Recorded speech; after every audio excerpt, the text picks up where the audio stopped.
Ini adalah tenda sejuta umat dari mereknya Basic Outdoor Antares 4. Ini salah satu tenda yang banyak banget di request. Ada satu lagi Basic Pollux 2, ini untuk kapasitas 4-nya. Dan ini tentunya menjadi saingan Tendaki, Kompas, Wildseal, bahkan untuk Forester juga. Karena harga yang disuguhkan di sini harga pelajar banget. Di akhir video akan gue sebutin juga kelebihan dan kekurangan yang ada di tenda Basic Outdoor Antares 4 ini. Oh, hai! Selamat datang lagi di channel gue Bang IQ TV. Ini yang lu request dari dulu banget. Akhirnya sekarang baru gue bisa review untuk tenda Basic Outdoor Antares 4 ini. Dan kebetulan ketika gua nge-review tenda ini tadi turun hujan selama kurang lebih 50 menit. Dan nanti di tengah-tengah video akan gua kasih tahu hasilnya kayak gimana ketika tenda ini dihujani selama 50 menit kurang lebihnya. Dengan kondisi hujan yang standar, enggak gede-gede banget tapi ngebuat basah tendanya, dan di bagian dalam pun nanti lu bisa ngelihat sendiri kondisi hujannya kayak gimana. Tenda ini punya dua warna, ada warna biru kayak gini dengan list warna kuning di bagian bawahnya tuh. Di bagian bawahnya ada list warna kuning, tapi bukan pakai bahan reflektif tentunya. Terus ada warna orange juga. Kalau gue pribadi sih lebih suka yang warna biru ketimbang yang warna orange. Kapasitasnya tentunya kapasitas 4 orang. Dengan model tenda ini mirip-mirip dengan Tendaki Borneo. Terus dengan Kompas yang fiberglass, model-modelnya kayak gini. Tenda kapasitas 4 yang mempunyai teras yang sedikit lebih luas sebetulnya. Dibandingkan tenda dengan kapasitas 4 orang juga yang pintunya langsung di sini. Gue kasih lihat contoh gambarnya nih. Nah, ini lebih panjang sedikit nih untuk teras yang disediakan di sini. Untuk 2 orang berkegiatan di depan, masak-masak itu masih lega lah. Tapi kalau untuk makan di depan sini terbilangnya masih sempit juga. Harga yang gue dapetin di marketplace official dari Basic Outdoor itu 770.000 untuk tenda Antares 4 ini. Tapi memang di online itu banyak banget tersebar harga yang lebih murah dan yang lebih mahal mungkin. Kita lihat dulu berat real dari tenda Basic Antares ini. Beratnya itu di 3 kilo, kapasitas 4, beratnya cuma 3 kilo. Berat yang ideal lah untuk kapasitas 4 ini. Di bagian outernya ini pakai bahan 190T polyester tanpa ripstop tentunya, dengan PU di 3000 mm. Di bagian outernya sini, dan udah pakai sim seal juga di hampir keseluruhan bahan outernya. Jadi di bagian sini nih bisa kelihatan tuh sim sealnya.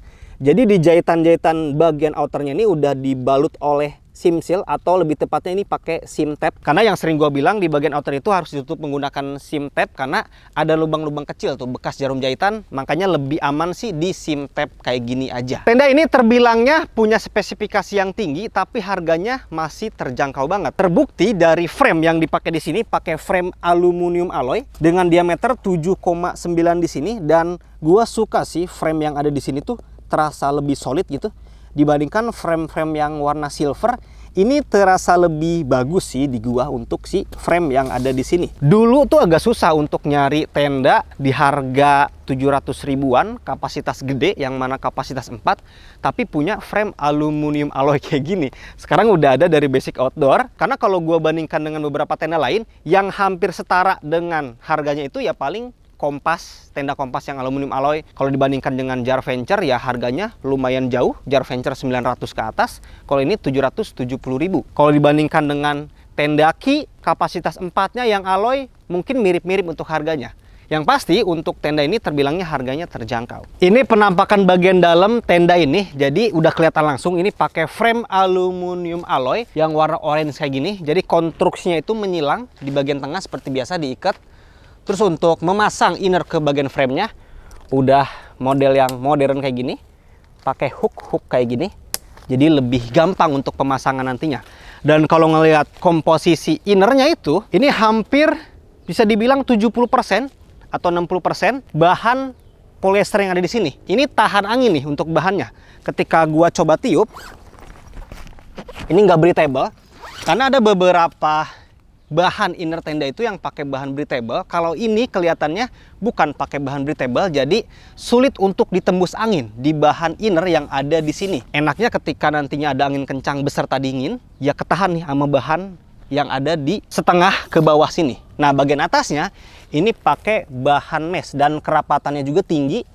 ketika nantinya ada serangga-serangga kecil, sulit untuk menembus bahan mesh ini. Jadi kurang lebih 30%-nya itu untuk ventilasi udara, 70%-nya untuk menahan angin beserta dingin yang nantinya masuk ke tempat lu tidur. Di tenda ini lu ngedapetin 6 tali sebetulnya. 2 tali di bagian depan, 2 tali di bagian tengah situ, dan ada 2 tali cadangan lagi ketika nantinya di bagian depannya ini lu mau jadikan sebagai kanopi. Nah, ketika nantinya tenda ini di bagian pintunya itu mau dijadikan sebagai kanopi, di sini dikasih tambahan 2 tali lagi yang kebetulan belum gua pasang sekarang untuk talinya. Nah, ini untuk tali cadangannya, dan pasaknya pun dikasih pas. Kalau talinya ada tambahan 2, kalau pasaknya dikasih pas. Ngomongin pasak, ini salah satu pasak yang sebetulnya nggak gua suka, karena ini pakai pasak yang kualitasnya masih rendah. Pasak kayak gini udah mah diameternya kecil, bukan bahan aluminium alloy juga, dan mudah bengkok untuk pasak yang ada di sini sebetulnya. Jadi pasaknya masih ngedapetin pasak yang biasa lah, bukan pasak yang bagus. Termasuk pemasangan inner ke bagian outernya itu bukan pakai bakal, tapi masih pakai tali kayak gini nih. Ini masih pakai tali kayak gini, terus dicantol ke bagian pasaknya. Untuk saat ini sih gua pribadi sebetulnya masih memprioritaskan untuk pemakaian pribadi itu ya pemasangan outer ke bagian innernya itu yang pakai bakal kayak gitu. Kalau pakai tali kayak gini dalam jangka panjang ya suka bermasalah di tali elastisnya gitu. Kalau pakai tali webbing terus pakai bakal kan udah mah pemasangannya lebih cepat, untuk jangka panjang pun bisa lebih awet. Sebelum ke bagian dalam gua ajak keliling dulu. Jadi di bagian depan itu ada pintu kayak gini. Di bagian kanan sini ada logo Basic Outdoor, dan di bagian atasnya ada bahan juga untuk ditarik oleh tali outer. Nah, di bagian kiri dan kanan ini ada tarikan untuk menjauhkan inner ke bagian outernya. Jadi ketika nantinya bagian outernya itu terjadi kondensasi, yang nggak bakal nempel ke bagian innernya. Dan kalau perhatikan di sini, posisi outernya itu hampir menempel ke tanah ya. Outer yang hampir menempel ke tanah kayak gini ya lumayan mengurangi potensi angin yang akan masuk nantinya, atau cipratan air pun ketika hujan dikurangi oleh posisi outer yang hampir nempel ke tanah di sini. Karena ya mungkin lu pernah ngeliat juga beberapa celah outer di sini tuh bener-bener jauh banget, dan alhasil angin mudah masuk ke bagian celah outer sini dan di dalam akan kedinginan. Di bagian belakangnya tenda ini mempunyai 1 pintu lagi. Yang sering gue bilang, gue suka ketika punya tenda pribadi yang ada pintu depan dan belakang. Untuk mengakses barang-barang yang di pojok sini bisa melalui pintu yang belakang. Dan ketika di bagian depan itu udah mulai becek banyak orang, lu bisa masuk ke dalam melalui pintu yang belakang. Fleksibel lah ketika lu punya tenda yang mempunyai 2 pintu. Di bagian atasnya di sini ada ventilasi udara yang terbilangnya gede, dan di sini ada bahan yang ngebentuk mulut dari ventilasi udaranya, dan di sini ada sanggahannya. Di bagian kiri gua di sini. Oh, ini copot. Nah, ini dia nih. Kalau pakai pasak kayak gini, ya bener-bener harus di tanah yang keras, bener-bener harus pinter masangnya. Kalau enggak ya mudah ngebalik kayak gini nih. Nah, pakai pasak kayak gini kadang suka ngebalik kayak gini nih. Nah, ketika di bagian kanan tadi ada logo Basic Outdoor, di bagian kirinya nggak ada logo, masih ada tarikan untuk di bahan outernya. Pintu belakang itu hanya ada 1 resleting, pintu depan ini ada 2 resleting. Gua coba buka untuk pintunya, gua lipat dulu. Kalau emang nantinya lu kebetulan bawa trekking pole, bisa langsung dijadikan sebagai kanopi kayak gini. Lumayan, ada tambahan atap di bagian depannya, jadi terasnya terasa lebih panjang. Tapi kalau emang lu mau dilipat, bisa dilipat kayak gini.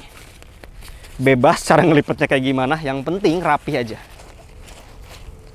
Sekarang gua akan bahas di bagian dalam tenda ini untuk luas terasnya dulu. Untuk panjang terasnya nih, dari bagian depan inner ke bagian depan terasnya ini kurang lebih di 90 cm.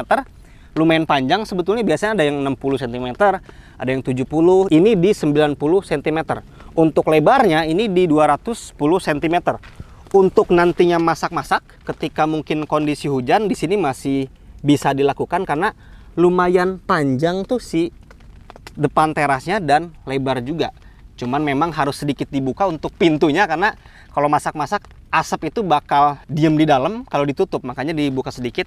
Karena ketika masak-masak posisi pintunya ditutup semua ya asapnya akan muter-muter di sini dan lumayan perih nantinya. Lihat jedanya dulu di bagian dalam. Jadi di bagian dalam sini tuh ada jeda yang bisa lu lihat langsung. Jedanya terbilangnya ideal. Jadi jarak antara outer dengan bagian inner ini lumayan jauh. Makanya ketika tadi hujan deras selama 50 menit pun itu nggak nempel. Padahal di bagian outernya ini kondensasi. Nih, gua pegang di sini, ini basah tuh. Ini basah, artinya di sini terjadi kondensasi. Tapi nggak nempel ke bagian inner karena memang jarak outer dan bagian innernya ini jauh. Kalau aja dekat ataupun nempel ya kondensasi ini akan netes ke bagian dalam dan lu menyangkanya bocor, padahal itu hasil kondensasi gara-gara innernya nempel ke bagian outer. Gua udah di dalam tenda ini, lebih tepatnya di dalam inner tenda ini, dan sorry banget nih di kanan kiri gua banyak barang-barang gua dan kameramen, barang-barang pribadi, karena ya harus dimasukin. Karena tadi hujan jadi barang-barangnya itu dimasukin ke dalam tenda semua karena kendaraan tuh jauh dan shelter itu jauh juga di sebelah sana. Jadi agak mager aja untuk bolak-baliknya. Jadi ya udahlah disimpan di bagian dalam aja. Yang tadi gue jelasin di bagian komposisi innernya, di bagian inner sini ini 70% pakai bahan polyester tahan angin dan sisanya 30% pakai battery mesh di sini. Jadi ketika nantinya ada angin yang masuk melalui celah outer yang nantinya mau masuk juga ke bagian inner ditahan oleh bahan windproof yang ada di lingkaran inner sini. Dan posisinya tinggi juga, jadi ketika lu posisi tidur kayak gini ya keburu ketahan tuh anginnya. Kecuali anginnya mungkin kencang banget ya, lama-kelamaan akan menjalur juga tuh ke bagian atas. Tapi seenggaknya dibandingkan tenda yang kebanyakan mesh, ini lebih baik lah untuk menahan angin di kanan, kiri, depan, dan belakang. Dan kayaknya ini salah satu yang diimprove oleh Basic Outdoor-nya. Yang pertama, warnanya itu lebih gelap untuk di bagian innernya. Jadi susah untuk ditembus cahaya dari bagian luar ketika nantinya lu lagi di dalam. Ditambah lagi bahannya udah windproof, karena biasanya bagian inner itu pakai bahan-bahan breathable untuk polyesternya. Ini pakai bahan polyester yang windproof.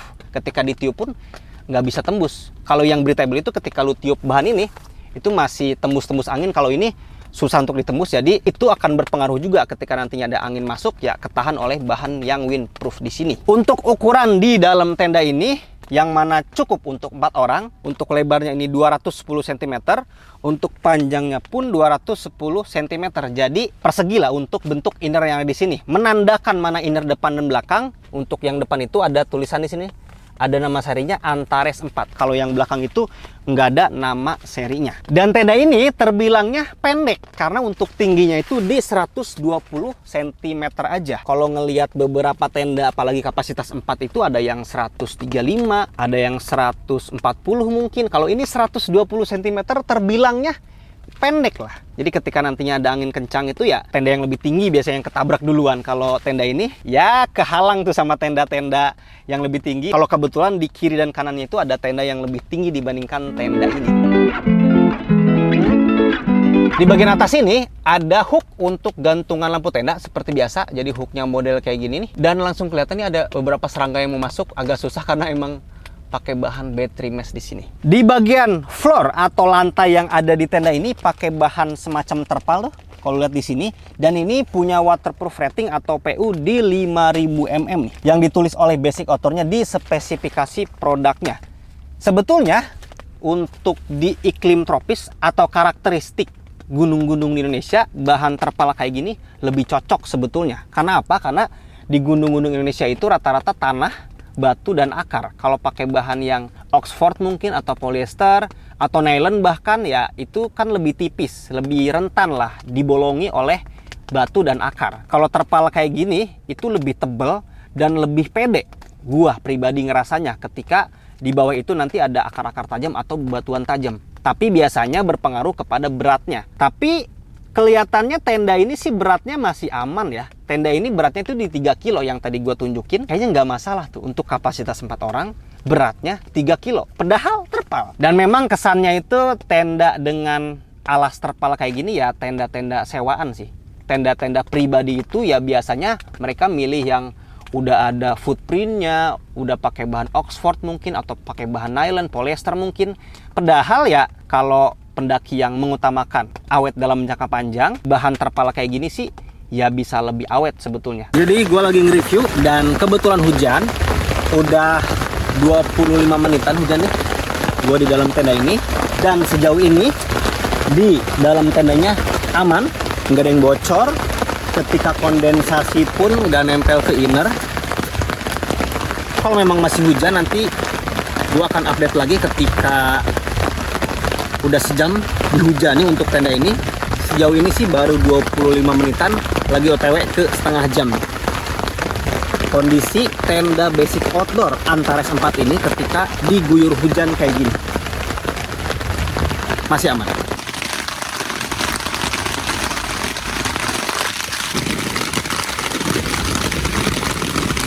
Jadi ini kondisi tenda ketika sudah dihujani selama kurang lebih 25 menitan.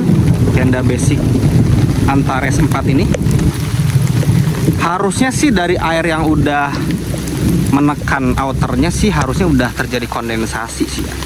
Berapa menit nih? 50 menit sudah nih dihujani sampai hujannya berhenti. Gue di dalam tenda basic Antares 4 dan kondensasinya lumayan. Nggak parah-parah banget karena memang kondisi di luar itu nggak dingin dan hujannya pun standar aja, nggak deras banget, tapi lumayan basah di luar tendanya. Nanti gue kasih tahu di luar tenda kayak gimana. Untuk kondisi di dalam tenda sih aman ya, dari atas nggak ada yang netes. Untuk si outernya di bagian sudut-sudutnya pun aman, karena ada beberapa orang yang review tenda ini atau yang pakai tenda ini bilang tendanya bocor. Nah itu mungkin perlu dilihat lagi, bocornya memang bocor sampai netes atau bocor kayak gimana. Karena memang beberapa orang termasuk gua dulu itu kondensasi gua anggapnya bocor. Kondensasi itu hanya embun dari bagian dalam, kadang memang suka netes ke inner, itu mungkin yang dianggap bocor. Kalau ini sih kondensasi sih memang terjadi di bagian outer dalamnya, tapi nggak ada yang netes ke bagian inner tendanya. Mungkin nanti akan gua tes juga di atas gunung untuk tenda ini. Kalau sekarang dihujani di kota Bekasi tentunya, dan tadi hujannya standar, nggak deras banget, tapi lumayan lama, kurang lebih 50 menitan. Dan gue bisa bilang sih, gue di dalam tenda ini selama 50 menitan aman, nggak ada yang bocor. Kondensasi memang terjadi, tapi nggak netes ke bagian innernya.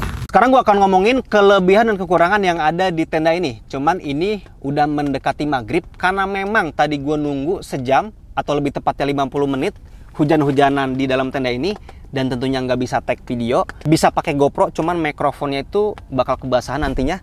Jadi ini mendekati maghrib. Jadi maaf kalau emang nanti ketika gue ngejelasin kelebihan dan kekurangan tiba-tiba ajan, karena emang bentar lagi ajan nih. Tapi nggak apa-apa, gue terusin aja biar kelar untuk video ini. Kelebihan yang pertama adalah outer tenda ini udah punya PU 3000 mm. Itu angka yang aman banget kalau kita bandingkan dengan curah hujan yang ada di Indonesia sekalipun. PU 800 mm aja itu aman, ini 3000 mm. Bahkan payung yang lu punya di rumah itu rata-rata di 300 mm, ini 3000 mm. Jadi terbilangnya aman, walaupun mengingat harganya terjangkau ya, 700 ribuan. Kelebihan yang berikutnya, di bagian jahitan-jahitan yang ada di keseluruhan outer ini udah full sim seal, jadi aman. Ketika ada kekhawatiran air akan tembus melalui lubang-lubang bekas jarum jahitan, ini udah ditutup oleh sim tape, jadi aman. Kelebihan berikutnya, walaupun harganya terjangkau, tenda ini udah pakai frame aluminium alloy.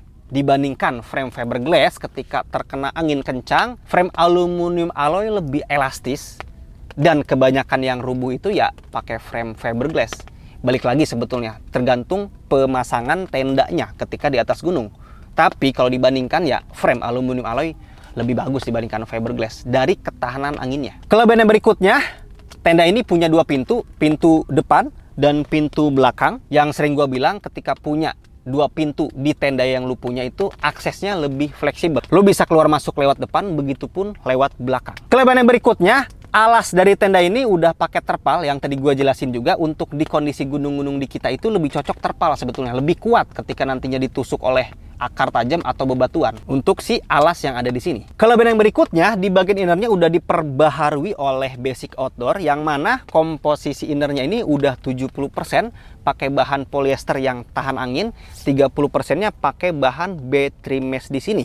Kalau dibandingkan dengan Antares yang sebelumnya, kalau nggak salah itu kebanyakan mesh justru. Sekarang udah diperbaharui, plus di bagian warnanya juga udah pakai warna yang gelap, jadi susah ditembus oleh cahaya dari luar ketika bahan innernya itu lebih gelap kayak gini. Kelebihan yang berikutnya, model tenda kayak gini lumayan punya teras yang sedikit lebih luas dibandingkan tenda yang kayak gini. Gue kasih gambarnya. Kayak gini tuh lebih panjang lah, karena dari panjangnya aja 90 cm dan ada tambahan frame di depan sini. Biasanya kan langsung dari sini nih pintunya nih. Set.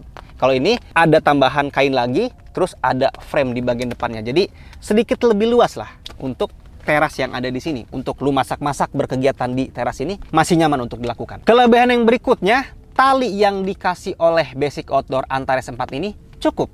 Biasanya ada beberapa tenda yang model kayak gini tuh hanya dikasih 4 tali aja. Alhasil ketika di bagian depannya itu mau dijadikan kanopi untuk pintunya itu, ya kurang untuk talinya. Ini dikasih 6, jadi cukup ketika nantinya di bagian pintu terasnya mau dijadikan sebagai atap atau kanopi. Sekarang gua akan ngomongin kekurangan yang ada di tenda ini. Kekurangan yang pertama adalah pasaknya kualitasnya jelek atau rendah menurut gua dan mudah bengkok. Mudah ngebalik juga untuk model pasak kayak gini. Alhasil gue pun beli pasak lagi tuh dari Basic Outdoor yang aluminium alloy yang kemarin ada reviewnya untuk ngegantiin pasak-pasak yang ada di tenda ini. Kekurangan yang berikutnya, ketika tadi gue bilang alas terpal di sini itu sebagai kelebihan kalau ngelihat dari fungsi dan keawetan dalam jangka panjang, tapi di sisi lain tenda dengan alas terpal kayak gini kesannya tenda rentalan, nggak keren mungkin dan biasanya berat. Tapi kalau ngelihat total beratnya itu cuma 3 kilo di kapasitas 4, menurut gua sih tidak terlalu masalah. Cuman memang ya balik lagi tergantung selera. Jadi ini sebagai bahan pertimbangan aja, di bagian alasnya itu masih pakai terpal, bukan pakai bahan Oxford, polyester ataupun bahan nylon. Kekurangan yang berikutnya, di bagian outernya itu hanya pakai bahan 190T polyester aja, tidak memakai ripstop. Jadi mungkin kalau emang prioritas lu punya tenda yang pakai bahan ripstop di bagian atasnya, ini bukan pilihan yang tepat karena nggak ada ripstopnya. Karena gue perlu kasih tahu itu. Perbedaan bahan outer yang memakai ripstop dan yang tidak memakai ripstop itu ya, kalau pakai ripstop ketika tertusuk benda tajam itu, sobekannya biasanya nggak menyebar kemana-mana. Di situ aja karena ada ripstopnya. Kalau tanpa ripstop kayak gini, hati-hati aja. Ketika tertusuk benda tajam, mudah untuk melebar kemana-mana untuk sobekannya. Kekurangan yang terakhir, di outer tenda ini belum ada lapisan anti UV atau UV protection. Untuk apa? Untuk mengurangi efek buruk dari paparan sinar matahari yang nantinya akan menyentuh ke kulit lu. Ya di sini nggak ada lapisannya. Balik lagi sih sebetulnya, mengingat harganya ini 700 ribuan ya. Ya mungkin kalau tenda ini harganya 1 juta ke atas, udah ada anti UV-nya. Jadi lu harus pertimbangkan dengan budget yang lu keluarkan juga. Menurut gua pribadi sih, dengan harga 770 ribu, worth it banget. Ketika gua ngedapetin spesifikasi yang tinggi terbilangnya untuk di tenda Basic Antares 4 ini. Makanya nggak heran kenapa akhirnya tenda ini menjadi tenda sejuta umat. Karena memang kualitasnya ya lebih tinggi dibandingkan harga yang dikeluarkan nantinya. Oke, itu aja. Kalau emang lu pengen tenda Basic Outdoor Antares 4 ini, udah gua cantumin untuk link pembeliannya di deskripsi video ini, langsung ke official dari Basic Outdoor-nya. Kalau emang lu suka dengan video ini, silahkan di like sama di share. Kalau emang lu suka dengan channel ini, silahkan di subscribe aja. Assalamualaikum warahmatullahi wabarakatuh.